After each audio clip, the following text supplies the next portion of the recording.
Hi, I'm Mary Polchaninoff, and welcome to Sure Things.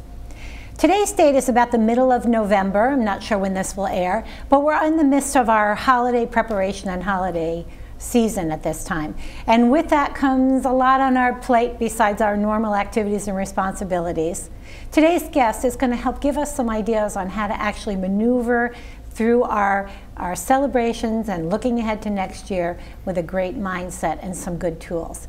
Today I'd like to welcome Kristen Vollaro. Hi, Kristen. Hello, how are you? Thank It's you. so nice to meet you. It's so nice you came on, and you're, I know I had said functional nutrition and wellness. Is that how you would characterize your background? Yes, so I'm a functional medicine nutritionist, which means that I have a lot of training in lab work and medical pathologies. So when I treat people, I look at the underlying condition. And then I also have a degree as a PTA, so I also work in physical therapy.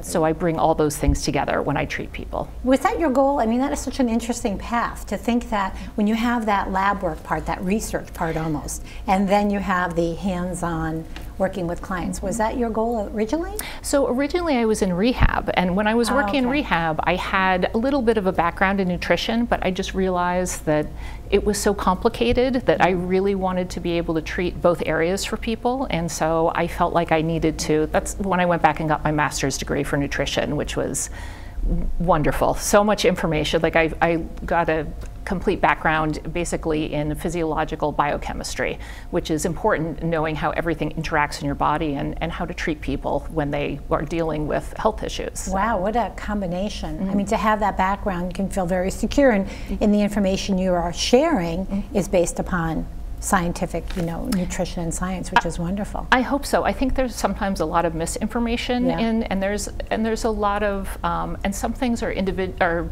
specific for individuals, but they may not apply to other people. So I think there's a lot of information, so it's really good to do your research on background things. How long have you been in this field? Because I looked at your website, so I saw that you have a practice there, but how long have you been in this type of field? About 5 years. Oh, 5 years. Yeah. Okay. Yep. So it's all a second career for me, but. Okay, but that's great. And it's great that you're doing that marriage of the two things. When you said, it was interesting. You said that it's individualized. Yes. And I had someone on from the Heart Association. We talked about some good diet facts.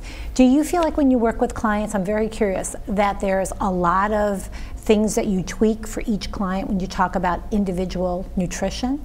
Yes, absolutely. So we all have different genetic SNPs that affect us. So for instance, some people, you may have heard of the MTHFR genetic variation, which is how people process B vitamins. So people that have that SNP, their body just cannot process folate and B12, so you need more of that. So you need to know that through the lab work if you're treating people, because if you're low in that, that's going to lead to cardiac problems.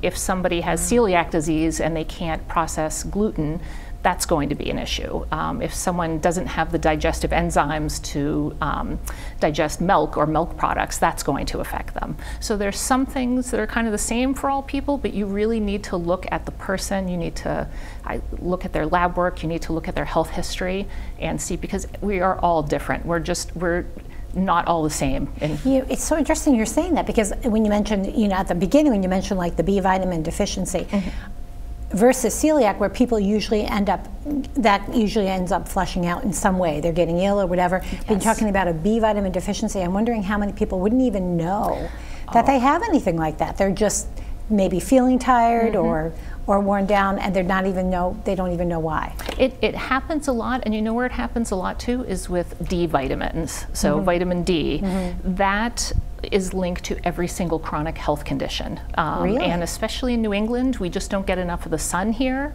So you want to have your levels tested, because if you want to be at least 30 to 50.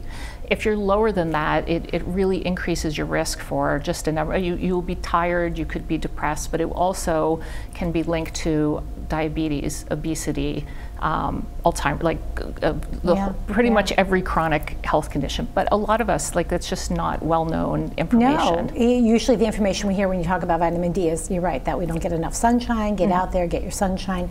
I didn't realize there was that connection to all those other issues that you might have. Do you I know I've asked this for some other people too. What's your stance on supplements then? Or are you mainly, you need to get this from the food? So my belief, again, I kind of look at the individual. If people can get it from whole food, I would prefer them to get it from whole food. That said, there are some people that the way their life is, they can't eat those foods or they're not going to, and so they may need to have supplements.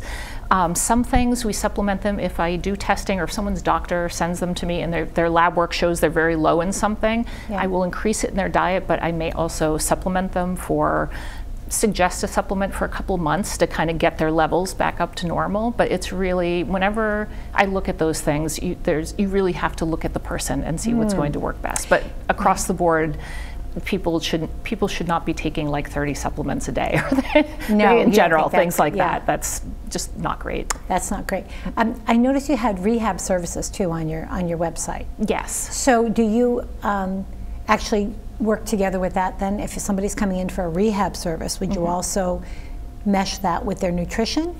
Do you treat them the same, or are there some people you're seeing that you're working on rehab and muscle tone or whatever, and that's our strength, and that's what they're there for? So it's interesting. So I have some people that are just in the rehabilitation side, and then I have some people just on nutrition, and then I have some people that kind of cross over. It's interesting. I've seen a lot in the past year, a lot of TMJ. So I do a lot of, I'm trained in Graston technique, which are some tools that you use to help with fascial release and things like that. And that's when that people get a tight jaw. Really tight in the jaw, and it often translates down the neck and even into the shoulder sometimes. So causes headaches. So I do that work, and then I'm also a craniosacral therapist. I was trained through the Upledger Institute. So that is a very light touch fascial release type of therapy. So on your face, you're releasing parts on your face? So when you do it, you're actually working on the diaphragms of the body. So the pelvic diaphragm, the respiratory diaphragm, the thoracic diaphragm, and then you work on the different cranial bones. So all of our skull is not fixed. We have just very, it doesn't move a lot obviously, but we do have some sutures in there. So when you do the craniosacral therapy, it actually improves the circulation and flow of cerebrospinal fluid in the ventricles of your brain, and then it also goes down your spinal cord. So when you do that, it helps regulate your nervous system for people that are really stressed or have had immune issues. It helps with people who've had concussions, sometimes just headaches, things like sometimes people that are anxious or overly stressed, I've found it to be helpful for that. So that's one way that I kind of sometimes can bring everything together, or even just having people that need to get some movement into their lives, giving them a few exercises to do, or putting together a little plan so that they can just get some more movement. Do you work with the primary doctors then? They're primary caregivers? They're doctors? Sometimes, on occasion? Yeah, I actually work quite a bit. A lot of, I tend to see a lot of people who are complicated with either GI issues like IBS or IBD or celiac, and then a lot of autoimmune. So often I will work with their primary care doctor, their specialist, their GI doctor, and that's just a way for us to coordinate care. Be on the same page. And be on the same page. And I generally have more time than a doctor, so I spend a lot of time trying to educate people on what is going on, what do they need to, what are the different things they need to incorporate to kind of help themselves feel better. Did you do any of this on Zoom when we were all shut down? Were you doing Zoom? Yeah, so I did a little, I do some telehealth, but honestly I like to see people in person. I spent most of the pandemic working actually an outpatient with my mask on and so you did, you kept, and washing my hands a billion times and all those. When you see, as I'm saying, we're out of the pandemic now. I'm sure that had so many other issues, but now we're getting into the holiday season, time with families, a lot of expectations as people gather, as we can now, which is wonderful. But when you think about that nutrition part, what type of suggestions do you have for people that are getting ready for these big gatherings?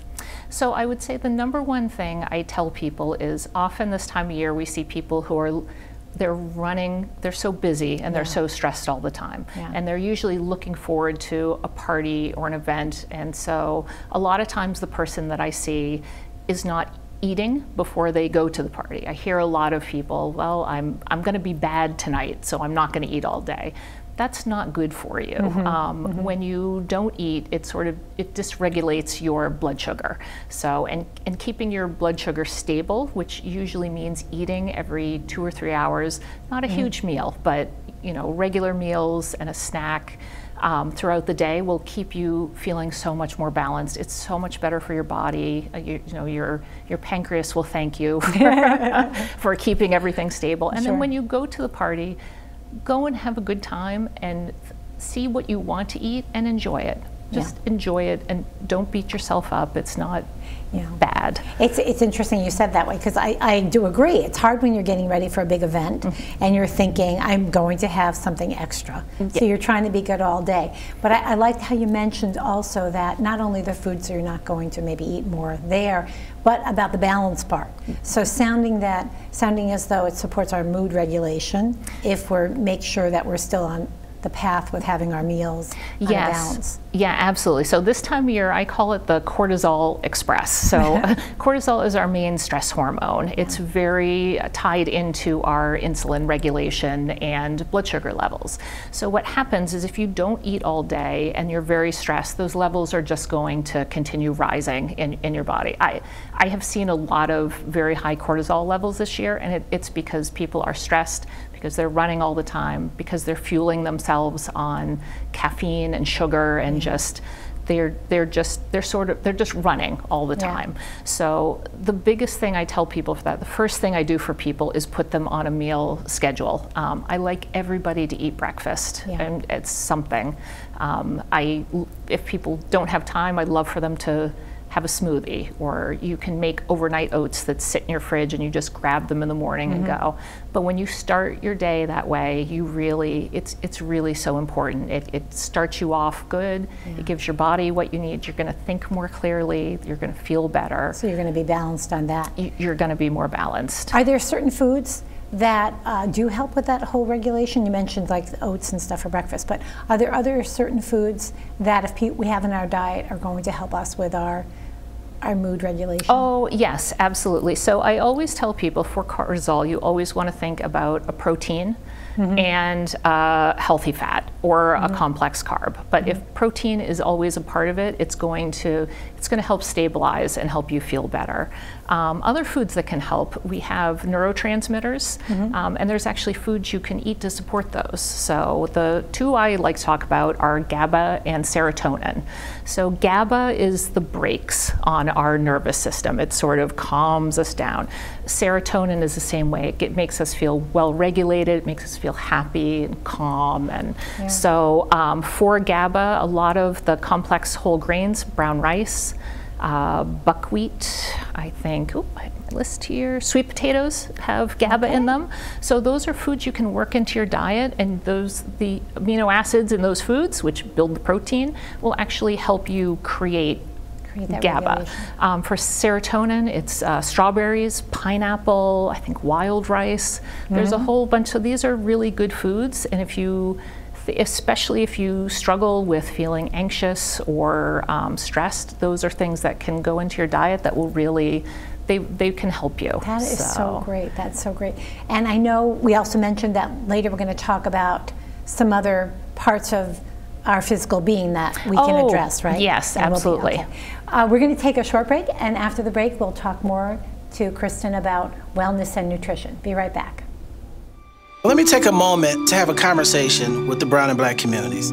Coming from your community, I completely understand why there's vaccine hesitancy in communities of color. Reality of it all is doing nothing will only guarantee that we will continue to see our friends and family die at a much higher rate, so we've got to do something. So why don't you join me, elbow to elbow, so that we can get back to being the strong community that we have been in the past. God bless you, and let's get this done.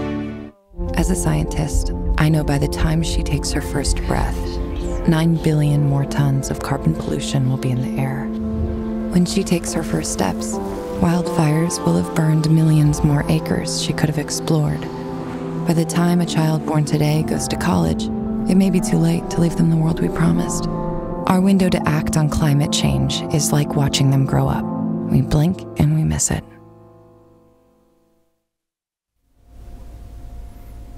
Hi, welcome back to Sure Things. We're here today with Kristen Vollaro. Welcome back. Hello. And I'm enjoying this so much, and as I said during break, it's like an onion peeling, and we could just be here talking for hours. But I really appreciate the feedback, and I'm sure our viewers do too, to really, as we get going and think about the stresses of the holidays coming up, how we can deal with it, both with nutrition and other parts of wellness. So we were going to talk about another area of wellness. Yes, so I think one thing I thought would be interesting to talk about is the vagus nerve. So the vagus nerve is your cranial nerve 10. It's the wandering nerve. So it starts in your cranials and then it wanders down through your body. So it's not just one nerve path? It's actually two, the nerve branches off into two branches, and it goes through your heart, through your lungs, and through your digestive system. So because of that, it's very related to your heart regulation, your breathing, and your digestion. So when you think about it, when we get stressed, sometimes we have trouble digesting things. Maybe we get an upset stomach or a nervous stomach. That is actually in part because of your vagus nerve.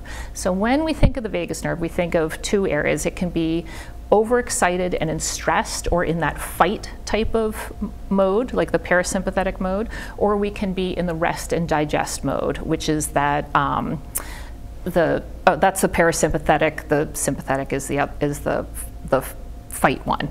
So basically you want to be more in the middle. You never want to be completely revved up all the time, and you never want to be so low that you're asleep. Right, we're not doing anything, right. Because then that's when people kind of present as more depressed, when that is shut off. So we really kind of want to be modulated in the middle. So one way we can do that is through vagus nerve toning and exercises, which I know a lot of people have not heard of, but luckily it's actually really fun to do. So one way you can sort of invigorate that nerve is singing and humming.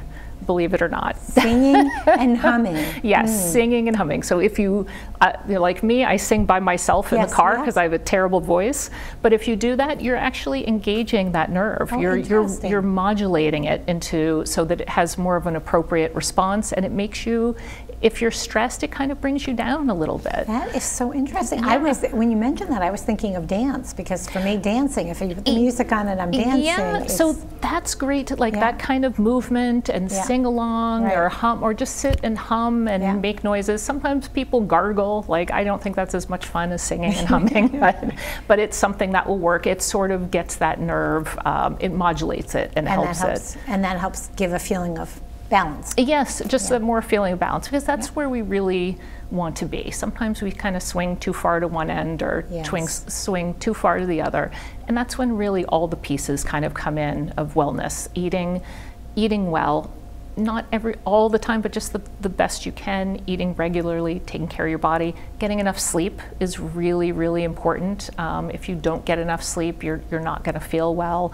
Movement, some sort of movement. If you like vigorous exercise, that's healthy for your body, that's great. If it looks like going for a walk or dancing around your house or doing yoga, whether it's a video or whether you're with your friends in a studio, that's great. So they're all kinds of having relationships and friendships and having that in your life, laughter, and just things you like to do. Like, it's really, I think of everything as part of the spectrum that helps you feel well. Do you then, when because I think that it sounds very logical with trying to get the balance to do that exercises. Do you have suggestions, however, how to come back to center when you're in the heat of the moment? So people are having that dinner conversation and somebody throws that hot topic in there. Yeah, so that's when you can do the vagus nerve regulation of just take a deep breath in. Let that deep breath out. Sometimes it's so hard. We know, our mind knows what we want to say, but sometimes if we just take a few deep breaths, maybe you just say to someone, just give me a moment. Maybe you need to walk away and take a moment before you come back with what you want to say. And just remember, just because someone has said something does not make it true. And you know, maybe that's how that person is, and we just kind of need to let that go. And you know. No, those are good topics, because I know we had talked earlier and I had mentioned that article I read and how we do know some people that we might have around the table, or we might be going to their house where it might be a little bit tense, and I think it's important to have that toolkit to know, and to actually to think ahead of time. Yes. If this comes up, then this might be a thing to say, and then to follow through with that. Yeah. And so with movement too, I wanted to get back to that when you mentioned exercise. You had said really it's up to that person. So you don't, is your belief or understanding, do you work on that there should be so many minutes a week, or really this much of a heart rate, or do you? Well, we know from the data and evidence that we should get at least 30 minutes of moderate intensity exercise 5 or 6 days a week. I mean, that is the data.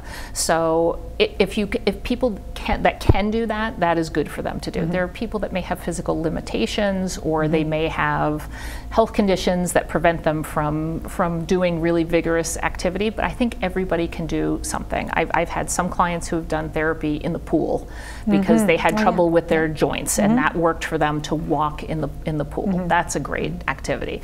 Again, if you're gardening, if you like to do that, that's actually a pretty heavy physical activity to do that. Going for a walk, even just getting outside. I'm a big fan of sunshine and fresh air, and if you're getting outside and moving, I think the thing is sometimes people, if they're not moving, they feel like they don't know where to start, or they feel like they need a big plan. You really don't. Right. You just move a little bit. It can seem overwhelming to people to get started. And then, as I said, sometimes you hear you hear one story that'll say, wait a minute, you've got to do this much cardio or that much weightlifting, and you hear a lot of different voices. Like when we spoke on the phone, and you mentioned a popular medical person on TV, and how if you just watch that, your mind is blown because there's always something different to think about. There's so much noise and information coming at you. There is so much, and I mean, there's no doubt that cardio is good. Cardio exercise is good for your heart. Weightlifting is very good for your bones and your muscles. But sometimes we just have to take the individual into account. Do you have a certain routine that you follow? Exercise? You know what? I get as much movement as I can, even with my busy schedule. I will say the best thing that I ended up doing was getting a stationary bike at home during the pandemic, because it allows me to work out whenever. And so when I schedule my day, I'm always looking ahead, when am I going to exercise? It might be 30 minutes, it might be an hour and a half. It depends on my schedule for the day, but I schedule it, and that's my time to do that. And my other thing is, especially when we get into kind of cold and flu season, I always have a smoothie in the morning, because I know that I'm going to have a lot of good nutrients. I'll put collagen powder or protein powder, frozen berries in there, handful of spinach, greens powder, and just blend the whole thing up. Sometimes some chia seeds, and I know that I've gotten a good start to my day, and it helps me feel good for the rest of the day. It sets you up for that. Exactly. For that. So, how does it go with you? If you don't mind me asking, how it goes with you? You've got 3 sons, 3 growing boys. Yes. How does that go at home? I just wondered, how do you handle it with the teenage guys? You know what? I'm very lucky that my kids like to eat. My youngest is a little bit picky, so he's always a challenge. I'm always looking for things that he's eating. My kids love smoothies, and I find that the best way to pack a lot of nutrition in. My youngest won't have anything green, so I have to kind of work around that a little bit. But they do like you. I am always harassing them to make sure they have enough snacks. So we always have nuts at home, and you can always take a little baggie of nuts with you, and you have that. Or I will have, I'm not a huge fan of packaged bars. I think they work in a pinch, but I'd rather see people eat real food. A lot of times it's a whole grain bread with almond butter and jelly, or peanut butter and jelly. Like that's actually a good snack. It's actually going. Yeah, it's really not a terrible lunch for people if you're on the run. It is real food, and there's protein in it, and you get your complex carbs. So it sets them up. So I just wondered, because I know having older children that sometimes you have to have a little bit of a battle there. Yes. I wanted to go back and just see if there was on one other point when we talked about the vitamin D, because we are in the winter season, coming into winter season. Are there foods that people could be eating more of at this time of year to help with that vitamin D? What would those be? So you can do eggs. Eggs have vitamin D in them, and then also it's almost all animal products. So some of the full-fat yogurts, milk, things like that will have, and it will be fortified with vitamin D. So for people that are able to use dairy products, that will be in there. A lot of people during the winter, it's not a terrible idea to supplement. So you would want to talk to your doctor. I think everybody should get tested on their blood work, the CMP, the main metabolic panel, everybody should get that done every year so that you can know. And you every year, so it varies. Every year you should get it done because you want to. It can change. It can change. You know, and like I said, I've seen a lot of people, especially a lot of children, when they were inside so much during the pandemic. A lot of adults, very low vitamin D levels, and they just felt generally unwell, but they weren't sure why. Yeah. Well, you're just not going to feel good, and it's not good for your immune system. It really opens you up to, like I said, it's linked to so many different chronic diseases. It's kind of like I heard from my mom and grandma, get out, you know, bundle up, get out. Yes, exactly. Right? I mean, honestly, and again, we don't quite get enough sun here in New England, but yes, you should 10 minutes without sunscreen in the sun and just a little bit, and that's your best way to make vitamin D. Well, thank you, Kristen. This has been so interesting. And like I said, I feel like we could talk for hours because there's so much information. So I really appreciate you coming on and letting us know this information and getting us prepared for what lies ahead in these coming months. Thank you for having me on. Yeah, and I wish you the best in your practice as well. That's great. Yeah. Thank you so much. Thank you. Thank you for tuning in today. If you have any feedback or questions or ideas for another show, please email me at surethingsct@gmail.com. Thank you for tuning in, and have a great day. Bye-bye.